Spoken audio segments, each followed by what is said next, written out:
오늘 국민의힘에서 헌법재판 예, 박한철 재판관이 임기가 1월 31일자로 종료가 예정돼 있었고 2017년입니다. 이건 박근혜 대통령이 지명한 재판관입니다. 그리고 이정미 재판관이 3월 13일 날 퇴임 예정입니다. 이건 대법원장 추천입니다. 그 당시 박한철 재판관에 대한 후임을 지명하려고 하는 시도가 있었기 때문에 이건 대통령 지명목 아닙니까? 대통령 지명 몫에 대해서 권한대행이 지명을 행사할 수 없다라고 얘기한 것이고, 이정미 대법원장 후임은 대법원장 추천 몫입니다. 그렇기 때문에 3월 9일이죠. 3월 9일 날 탄핵 결정된 이후에 대법원에서는 3월 8일인가 7일 날 대법원장이 추천을 했고, 그렇게 해서 탄핵 결정 이후에 신속하게 국회가 진행해서 3월 29일 날 이제 임명이 되게 된 겁니다.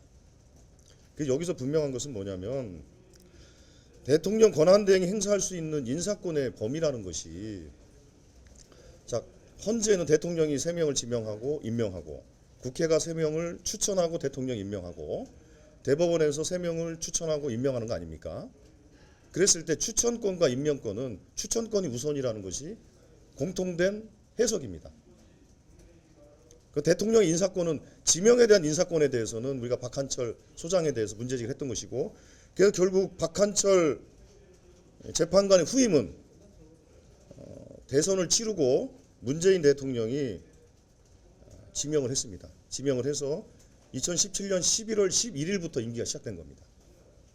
이런 과정들이 있기 때문에 권성동 대표의 주장은 대통령의 지명목과 대법원장의 추천목을 섞어서 사람들을 속이는 궤변이다, 이렇게 해석을 하는 것이고요.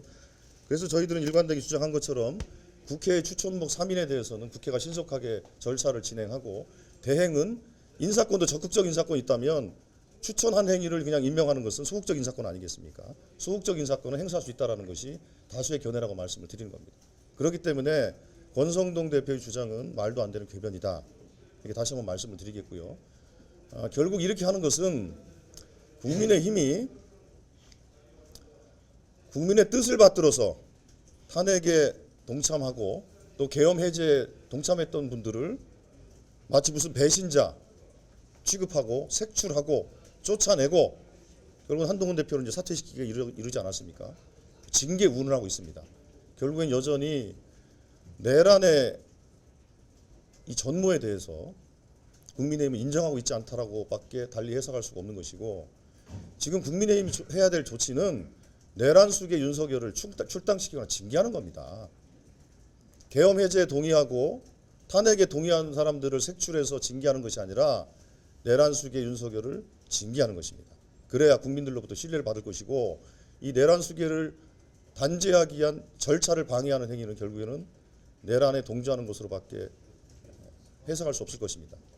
뿐만 아니라 지금 추경호 원내대표는 내란의 주요 임무 종사자 혹은 부하 수행 혐의로 고발돼 있고 수사기관에 의해서 수사 예정 아니겠습니까?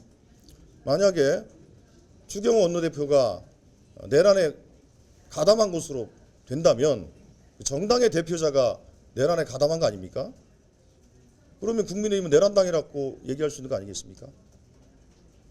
이런 오명을 벗기 위해서도 국민의힘은 말씀드린 것처럼 내란 수계 윤석열과의 단절, 징계, 출당 조치, 그리고 헌법재판소의 재판 절차에 신속하게 진행될 수 있도록 협조하는 것, 그게 국민의 뜻을 받드는 것이다, 이렇게 생각합니다.